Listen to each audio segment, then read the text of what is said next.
এইবাৰ মোৰ লগত আছে SITMৰ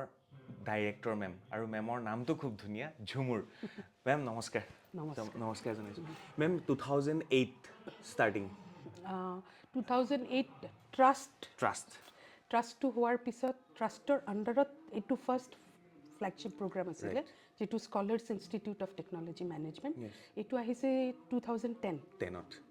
আমি স্কলাৰ্ছ বুলি কোৱাৰ লগে লগে আমি জানো কিমান ডাঙৰ এটা শিক্ষা প্ৰতিষ্ঠান আৰু কিমান ছাত্ৰ ছাত্ৰীক ইয়াৰ পৰা লৈ যোৱা হ'ল স্কলাৰ্ছৰ আণ্ডাৰতে ইমান ডাঙৰ এখন ইঞ্জিনিয়াৰিং কলেজ যাত ইমান ডাঙৰ এটা কেম্পাছ চ' মেম কি ক'ব অসমৰ ষ্টুডেণ্টক আৰু বহুত ষ্টুডেণ্ট আপোনালোকৰ শিক্ষা লাভ কৰি আগুৱাই গৈছে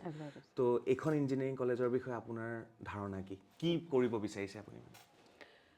হয় আমাৰ ইনষ্টিটিউটটো বনোৱাই হৈছে অন এডুকেশ্যন বেকগ্ৰাউণ্ড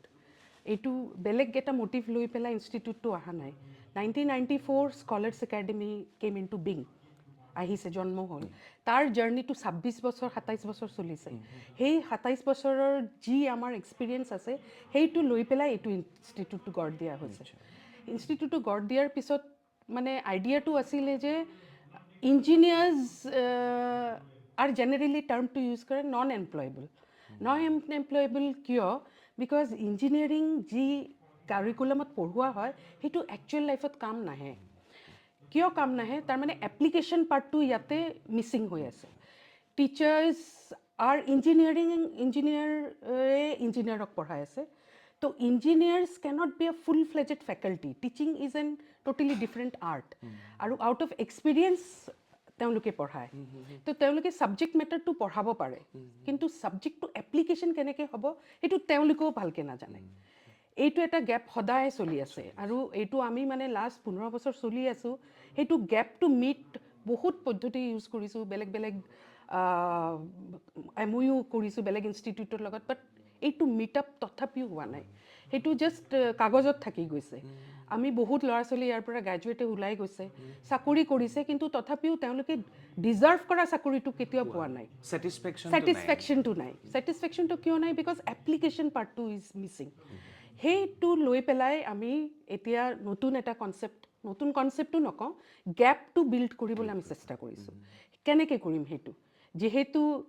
ট্ৰেণ্ডিং যি ফেকাল্টি আছে তেওঁলোকৰ কাৰণে ইণ্ডাষ্ট্ৰীত যাই শিকি আহিব লাগিব তাৰপিছত কৰিব পাৰিব that is not that feasible পচিবলো নহয়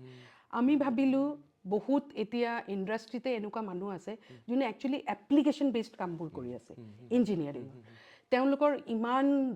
এক্সপিৰিয়েঞ্চ আছে আৰু এটা লেভেলৰ পিছত তেওঁলোকেও মানে ছ'চাইটিক আকৌ দিব বিচাৰে তেওঁলোকে যিমান শিকিছে কিমান হেৰি কৰিছে চব আকৌ ছ'চাইটিক দিব বিচাৰে কেনেকৈ দিব the best way is to give the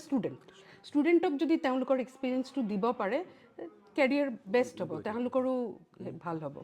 চ' এতিয়া আমি তেনেকুৱা মাইক্ৰ'ছফ্টত কাম কৰা আপোনাৰ উবৰত কাম কৰা ছুইগি অল দিছ কৰ্পৰেট তেওঁলোকে এটা লেভেলত কাম কৰা যিখিনি মানুহ এক্সপিৰিয়েঞ্চ মানুহ আছে তেওঁলোকক ইনভাইট কৰি আছোঁ তেওঁলোকে আহি ইয়াতে ষ্টুডেণ্টক পঢ়াব যে একচুৱেলি এপ্লিকেশ্যনটো কেনেকৈ হ'ব আৰু তাতে অফলাইন পঢ়াব yes offline this is the best idea it's not online does not give the taste সেই ফ্লেভাৰটো নাহে it's not online practically is not online আৰু সেই টেষ্ট আৰু ফ্লেভাৰটো ইটছ জাষ্ট ৱাচিং টিভিত এটা ফুড বনাই থকা শ্ব'ৰ নিচিনা তাতে আপুনি দেখা পাব বনি আছে কিন্তু টেষ্টটো নাপাব চ' দিছ ইজ দ্য থিং চ' আমি সেইটো বিচৰা নাই আমি আপোনাৰ আগতে বনাই পেলাই আপোনাক চাৰ্ভ কৰিম U test and tell us so' this is the idea behind we are holding to give a totally new experience to the student our industry experts will be visiting taking classes telling them how to groom আৰু ক্লাছৰুমলৈকে আমি সীমিত থাকিব বিচৰা নাই আমাৰ কেম্পাছত থাকিব and campus includes beyond classroom and beyond classroom means hostel that full fledged circle will be completed in this campus খুব সুন্দৰ মেম এটা প্ৰশ্ন সুধো আৰু বিদায় লম মেম স্কলাৰছৰ কিমান বছৰ হ'ল ট্ৰাষ্টৰ টোটেল ট্ৰাষ্ট বনোৱা 2008 পৰা হৈছে তো এতিয়া অলমোষ্ট আৰু স্কলাৰ্ছ একাডেমি 1994 সেইখন কিমান হ'ল 1994 পৰা আমি 2016লৈকে আমি আছিলোঁ তাৰপিছত লাহেকৈ ক'ভিড আহিলে ক'ভিডৰ কাৰণে বেলেগ ইনষ্টিটিউটে অনলাইন গুচি গ'ল আমি online was a totally no' for আছ আপুনি এণ্ট্ৰেঞ্চ ইমান হেভি এটা ছাবজেক্ট হয় অনলাইনত একচুৱেলি পঢ়াব নোৱাৰে ষ্টুডেণ্ট তেনেকৈ লাগে সেইকাৰণে তেতিয়া আমি যেতিয়া ডাউন কৰিলোঁ ইয়াতে ফ'কাছ কৰিবলৈ আৰম্ভ কৰিলোঁ চ' স্কলাৰ্ছ একাডেমীটো আমি এতিয়া নাই but it will come in days but with a new flavour ভাল এটা হেৰি লৈ আহিব বা আমি ইয়াতে এফৰ্টটো দিবলৈ আৰম্ভ কৰিলোঁ ৰিয়েল য'ত পঢ়া শুনা হৈ আছে আৰু এতিয়া আপোনালোকে ইঞ্জিনিয়াৰ প্ৰডিউচ কৰিব ইঞ্জিনিয়াৰ্ছ লাহেকৈ মাল্টিডিচিপ্লিনেৰীলৈকে যাম বেলেগ বেলেগ ছাবজেক্টটোলৈকে যাব এতিয়া ৰিচেণ্টলি আমি BSc ইন ডেটা ছায়েন্স আহি আছে so' that is also' a very short after subject industry oriented হৈ আছে so' our tagline we want to set in one line যদি ক'ব বিচাৰোঁ মেড ফৰ ইণ্ডাষ্ট্ৰি